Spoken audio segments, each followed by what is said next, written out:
because she was in a wheelchair, I understand now that they have to do a pat-down search. They no longer have wands.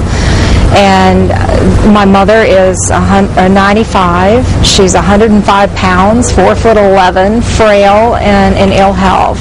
Said they found something on the back of their leg. They didn't know what it was, and they took her in a private room and put her in a closed-door session, and came out then in a while and told me that her depends had been wet. There was a firm area in there that they could not analyze or could not feel of, or that she would have to remove them. We'd already been there half an hour. I knew the time was flying. I said, "Oh, can we just take them off?" And they said, "That'll be fine." But they couldn't clear her with those depends that were wet.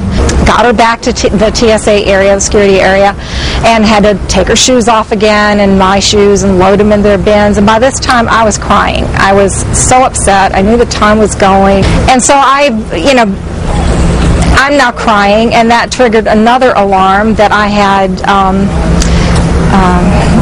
something with the behavior, that my behavior was a strange behavior. So they then took me to a glassed-in area and took my purse, took everything out of my purse, was swabbing it for chemicals or something, and then patted me down all over and did their gloves after they had patted me and swabbed them.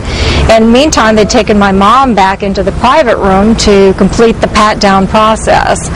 And at that time, she came out. I said, I had lost my gate pass just so I could wheel her back. I said, "Please get my mother to the plane. It's 2 minutes until plane time. Could you please get my mother to the plane?" And I hugged her, and I kissed her, and we said our goodbyes right there. But it was a traumatic moment.